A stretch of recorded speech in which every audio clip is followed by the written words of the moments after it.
Welcome to our Germany adventure. Germany is the most populous country in the European Union with 84 million people. Germany is also 6 hours ahead of Michigan time, so it took us about a week to acclimate. Our flight left Detroit at 8:30 p.m. on Thursday. We had a 1-hour layover in Reykjavik, Iceland at 7 a.m., then on to Munich, where we landed around 1 p.m., which was 7 a.m. Friday, in Michigan, but with little to no sleep during the night, so yeah, we were tired. Our car rental upgraded our stick shift to an automatic hybrid, which was a nice surprise and much appreciated to navigate the narrow and busy roads of Germany. Then we headed directly towards our Airbnb, only stopping to buy groceries for supper and breakfast, and took it easy since we were all quite tired.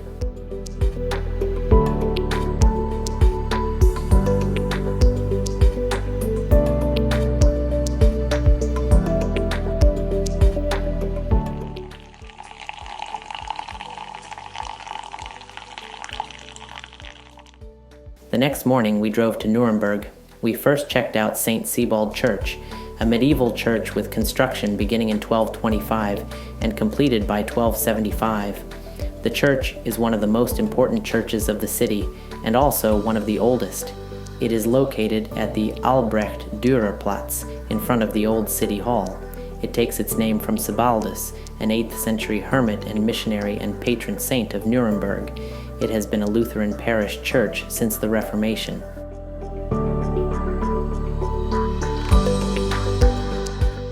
Nuremberg's main market square is a historic civic landmark that has been the center of activity in the city since medieval times. The market features several iconic landmarks. One is the beautiful fountain, which was completed in 1396 and is a Gothic masterpiece. It stands an impressive 62 feet tall. Visitors and locals love to shop the plentiful fruits and vegetables, fresh bread, treats, ready-to-eat meals, and fresh flowers. From here, we walked to where Shane's aunt grew up, and as a little girl survived World War II. They lived through many bombings and would never actually go to the bomb shelter, but for some reason, one time when they heard the air raid sirens, they went and upon returning, saw their home no longer existed.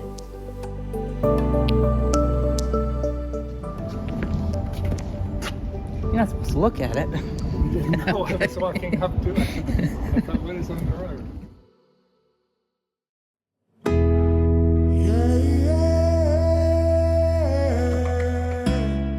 This is the Nuremberg Castle, with construction beginning around the year 1000. The castle, together with the city walls, is considered to be one of Europe's most formidable medieval fortifications. It represented the power and importance of the Holy Roman Empire and the outstanding role of the imperial city of Nuremberg. It is built on a hill and provides a great lookout of the city.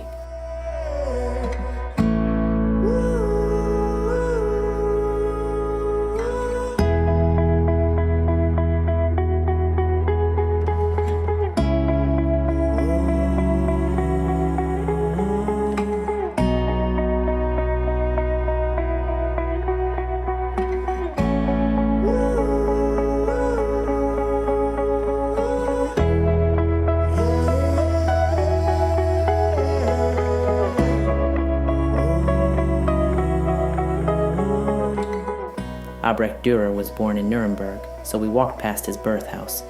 Then we drove 5 minutes to the Palace of Justice. The building was chosen as the location of the Nuremberg trials, 1945-1949, for the main surviving German war criminals of World War II because it was almost undamaged, was large enough, and included a large prison complex. The choice of the city of Nuremberg was symbolic, as the Nazi Party had held its large Nuremberg rallies in the city, and because it was the origin of the Nuremberg race laws.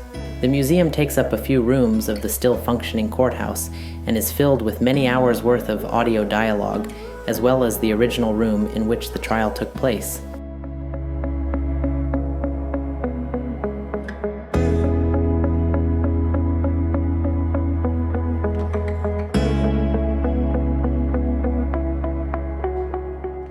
Our Airbnb in Katterfeld was quite nice and roomy.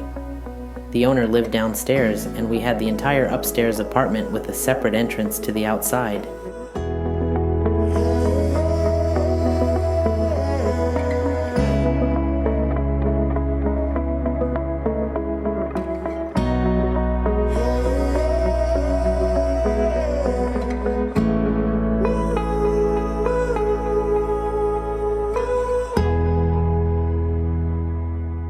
Today started out overcast and rainy, but that didn't stop us. We drove to Eisenach and then made the strenuous hike up to the Wartburg Castle, nestled on a precipice on the top of a tall hill at 1,350 feet and overlooking the town and surrounding countryside of the German state of Thuringia.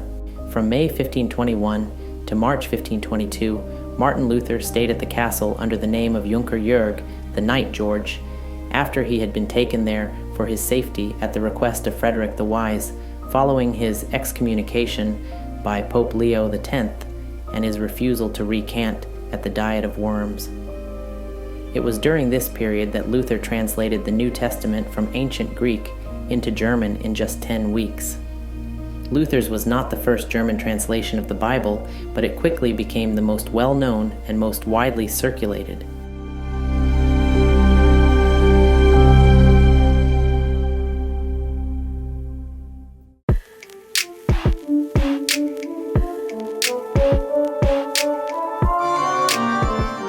Eisenach is also the home to the birthplace of Johann Sebastian Bach, born in 1685 and died in 1750, a German composer and musician of the late Baroque period.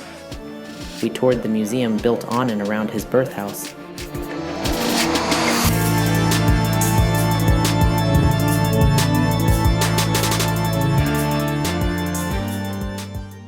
Paderborn. Jenny and I had our first date in the restaurant across the street, though it is a different restaurant now. To the left is one of the top 10 oldest high schools in the world, founded in 799.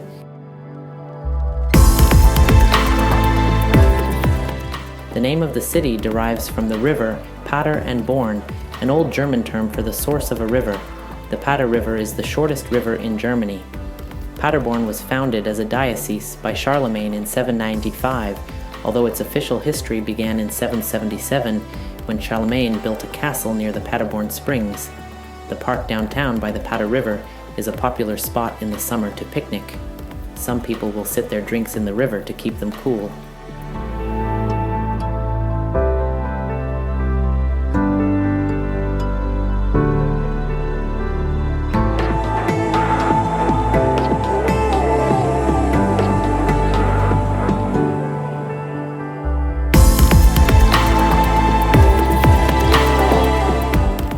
This is Jenny's mom's dog, Mucka, Mosquito. We enjoyed Lilo's generous hospitality for 2 days, played many games, and ate great food.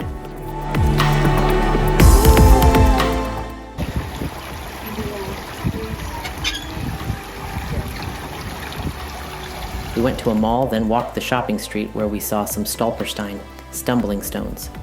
These are placed all over the former Nazi-occupied territories in Europe in front of the former homes of Holocaust victims as a remembrance. We met up with one of Jenny's high school friends and his girlfriend at Maximilian Park. The park was having its annual Fall World of Lights event, which was very cool. The weather that evening was pleasant. We had a very good time with good friends.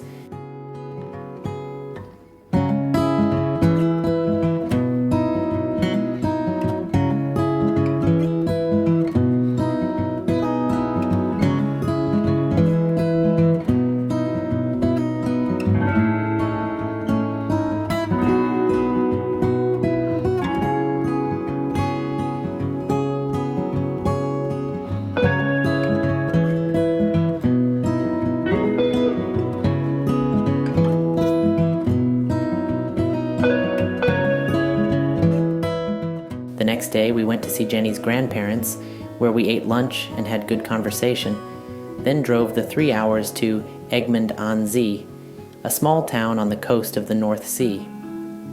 The weather was nice, though quite windy, which was good for all of the kiteboarders we saw.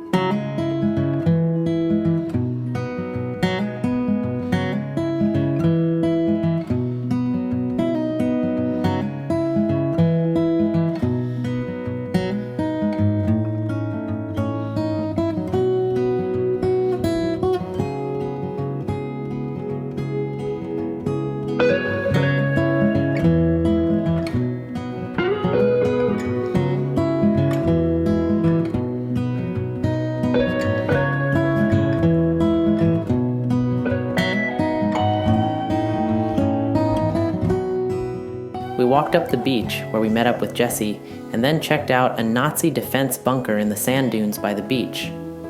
The bunker was part of the Siegfried line, a German defensive line built during the late 1930s opposite the French Maginot Line. It stretched more than 390 miles from Cleve, on the border with the Netherlands, along the western border of Nazi Germany, to the town of Weil am Rhine, on the border with Switzerland. The line featured more than 18,000 bunkers, tunnels, and tank traps.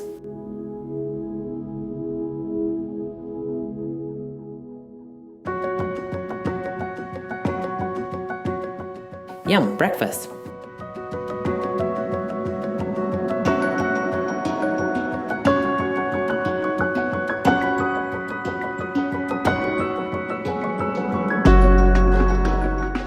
We walked the streets of Alkmaar, a 15-minute drive from Egmond.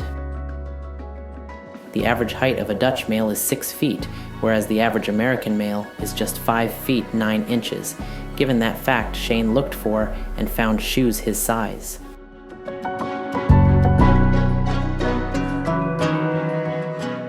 We then took to the water for a ride through the canals of Alkmaar. For over 1,000 years, the Dutch have been digging canals for transportation, irrigation, and drainage. The ground that was dug up when creating the canals was often used to raise the bordering streets where merchants' houses were built. In addition, the outer canals around the city served as a defense against the outside.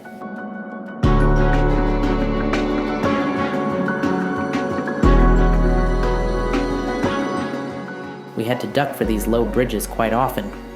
I noticed quite a few ducks swimming the canals, and also observed that they never seemed to hit their heads, but then I saw why. It is because they duck.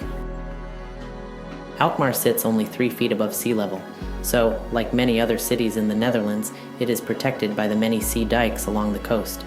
Approximately 2/3 of the Netherlands would be underwater without these dikes.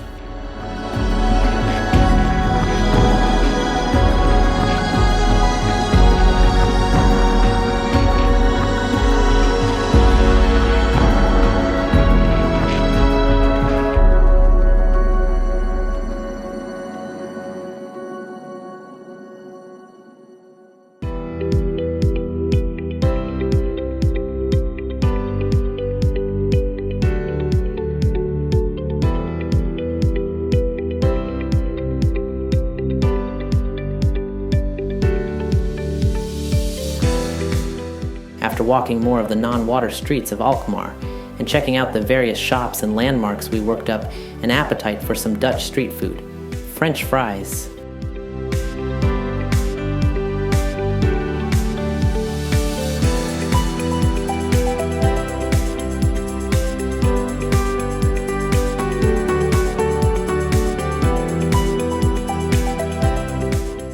Yesterday, we drove 5 hours, which includes a 30-minute detour from a wrong turn on the Autobahn where there was a lot of construction. From Egmond aan Zee to Dillenburg. We stopped in at Jenny's grandparents for lunch, then headed directly to our hotel in Heiger, very near Dillenburg. Today is about seeing, learning, and getting a feel for the places where Shane's ancestors came from. This is to help him in writing a historical fiction novel about his family set in the 18th century.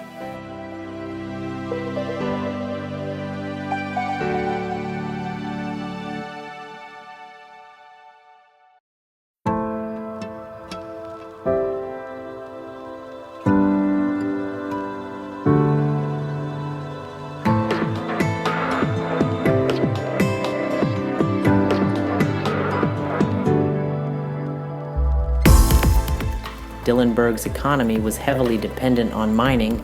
Moreover, the entire region was known for its iron mining. Interestingly, we noticed at the local city history museum that they mentioned the word loop, the German word for intermediate clumps of iron, in the iron smelting process, and wondered if there is possibly a connection to the name Looper. We then toured Dillenburg Castle.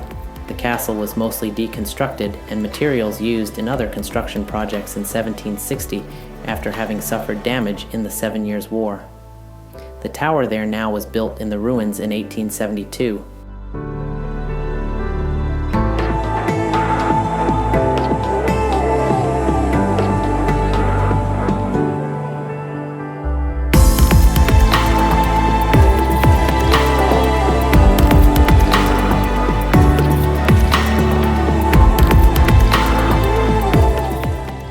Looking at the far hill, you can see where we hiked up to earlier in the morning.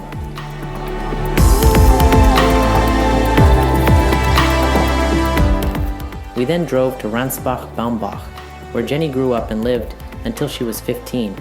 She has some fond memories of this town, especially of the woods that were in walking distance from her house. She would often go there, either alone or with her siblings, to play, to wander around, make plans to build tree houses, or just to enjoy the solitude and peace. Legend has it that there is a witch living in these woods, not surprising since some of the Brothers Grimm's fairy tales take place in Germany, but for some reason, Jenny has never crossed her path. As far as she knows, that is.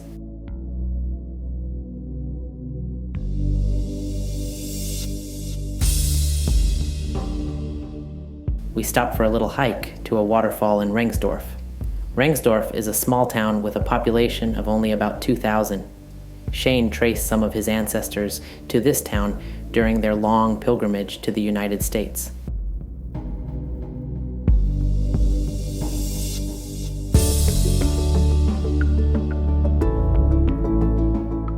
Our Airbnb in Koblenz was well furnished, very roomy, and with a very large bathroom.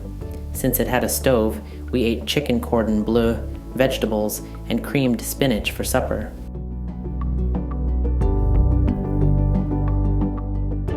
Good morning. It is a little chilly and overcast this morning with temperatures in the 50s, but by afternoon it was sunny and low 60s.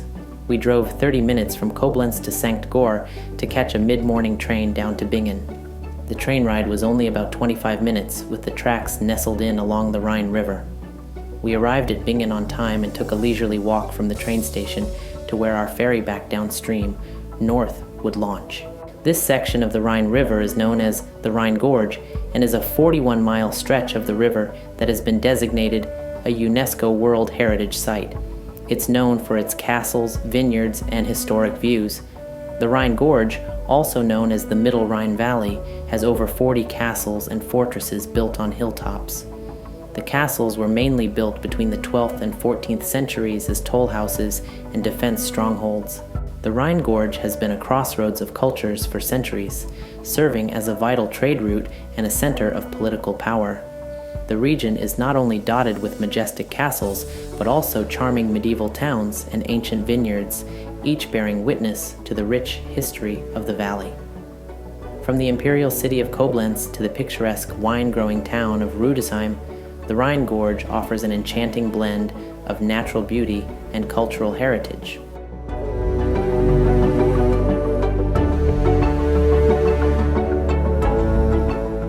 The Lorelei is a legendary enchantress associated with a steep rock on the right bank of the Rhine River near St. Gorshausen, Germany.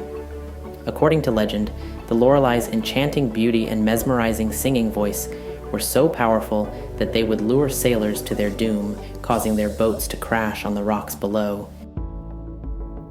Eltz Castle, known as Burg Eltz in German, is one of only 3 castles in the Eifel region that has never been destroyed. It's been owned by the same family for over 850 years. The Eltz family first moved into the castle in the 12th century and have made renovations and additions over the centuries.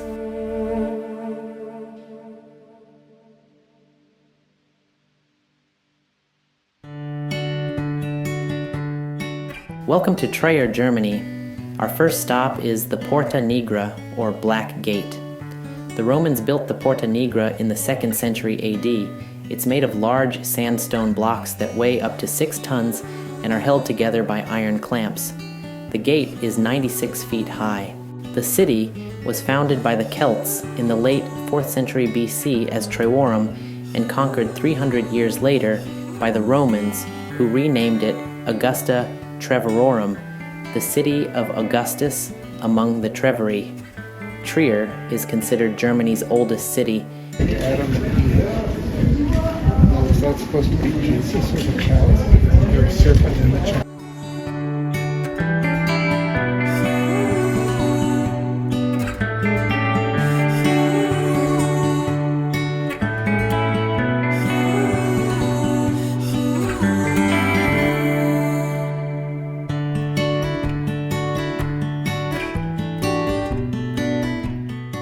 The Basilica of Constantine is a Roman palace basilica. It was built between 300 and 310 AD during the reigns of Constantine the Great and Constantius Chlorus. Today, it is an evangelical church.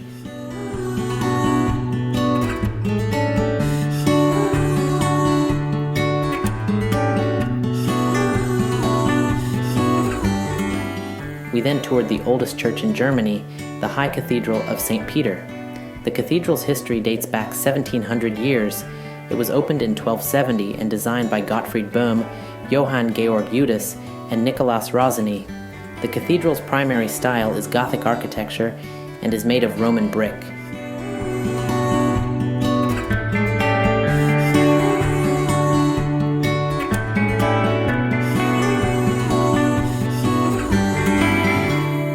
After finishing our tour of Trier, we made the nearly 3-hour drive to our hotel in Baden-Baden on the edge of the Black Forest. Baden-Baden, literally bathing, is a well-known spa town in the state of Baden-Württemberg, near the border with France. There are a lot of other bathing towns throughout Central Europe, so the double name arose to distinguish it from the others.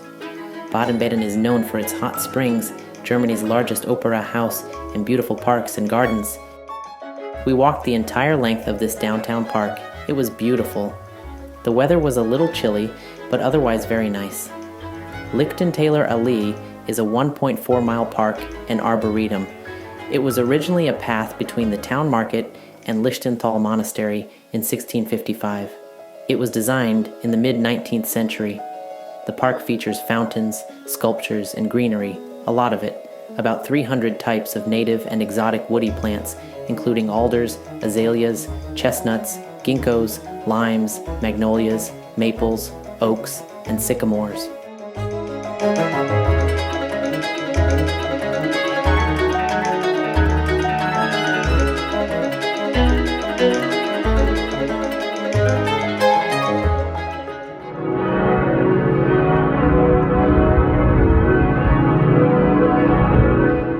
Today we are exploring Strasbourg, France. The city was first mentioned in 12 BC as a Roman camp, and its current name is of Germanic origin and means town at the crossing of roads. Strasbourg is one of the de facto 4 main capitals of the European Union. We then toured the Strasbourg Cathedral. Construction began on this massive building in the year 1015 and was completed in 1439. The cathedral's 466-foot tower was once the tallest building in the world, and it's still one of the world's 10 tallest churches. It has been described by Victor Hugo as a gigantic and delicate marvel, and by Goethe as a sublimely towering, wide-spreading tree of God.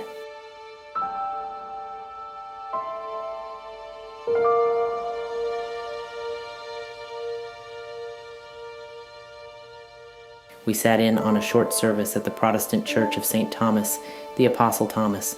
One of the organs in this church was played by Mozart in 1778.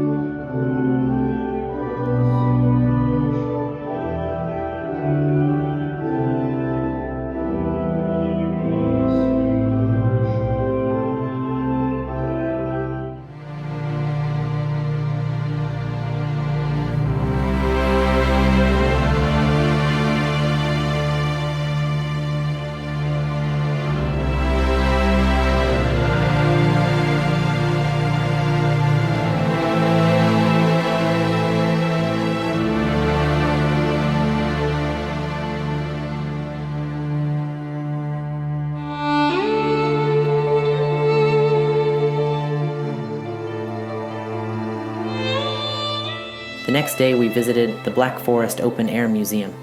The museum features a collection of German farmhouses, barns, a sawmill, and even a working grain mill from the 16th to 18th centuries. The buildings are original to the Black Forest region, with many being disassembled, transported to the museum, and reassembled. The museum was originally founded as a museum of Black Forest architecture, but it also provides insights into how people lived and worked in the Black Forest, including the red plush ball hats for women.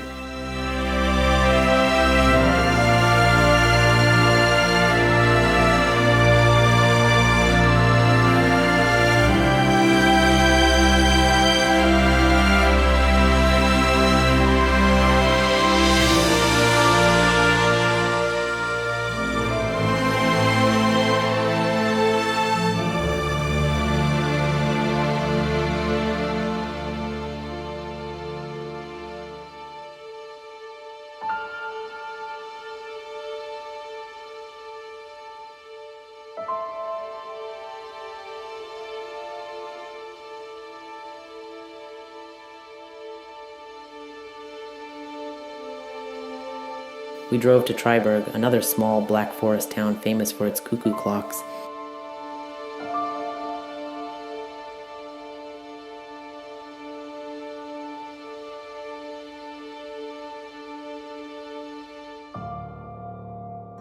"15 executions are recorded at the 16th century Triberg gallows, 12 of them for witchcraft. The older couple who owned our hotel for the night was very friendly, helpful, and nice.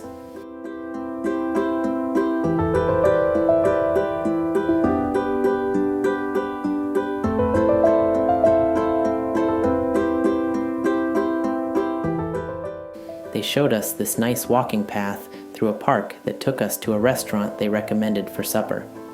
They prepared a delicious traditional German breakfast the next morning.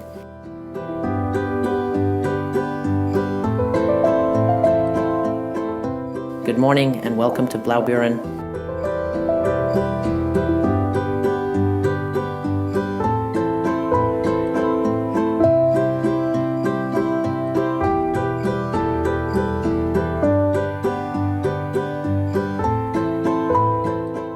This Protestant seminary began as a monastery in 1085, but the Reformation saw the monks kicked out and the Protestant reign began.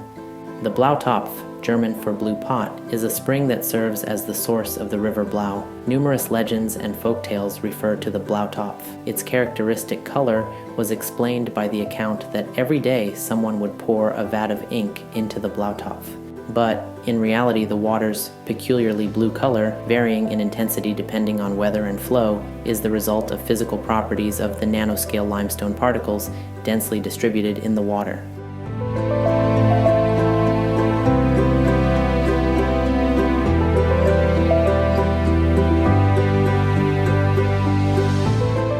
Next, we headed to the other side of town and hiked almost a mile up to the ruins of a castle. The hike was hard, but the views that it afforded, overlooking the town, was beautiful.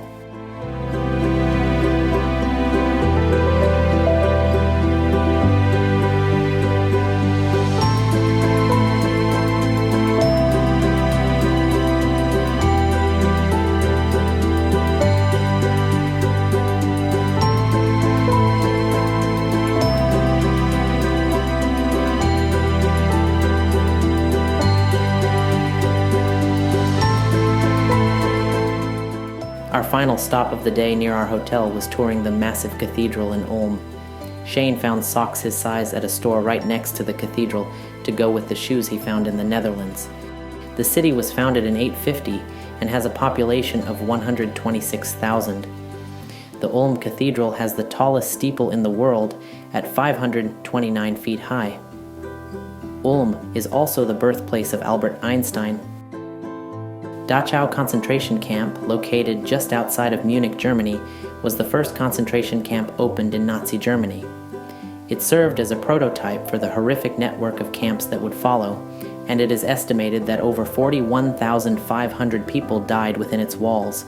Dachau was established in 1933, just months after Adolf Hitler came to power, and was in use for 12 years until the Nazis were defeated.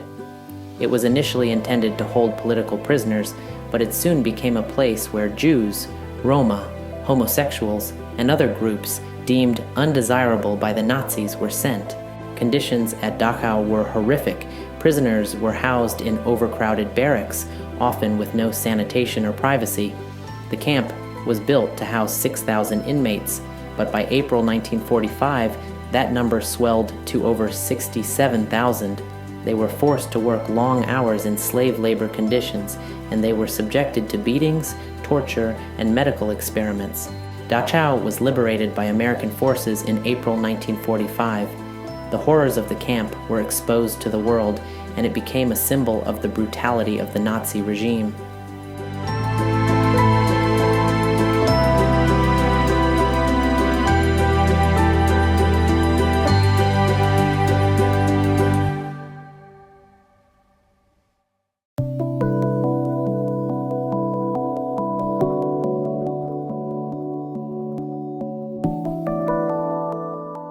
The things I saw beggar description. The visual evidence and the verbal testimony of starvation, cruelty, and bestiality were so overpowering as to leave me a bit sick. I made the visit deliberately in order to be in a position to give first-hand evidence of these things if ever, in the future, there develops a tendency to charge these allegations merely to propaganda. General Dwight D. Eisenhower.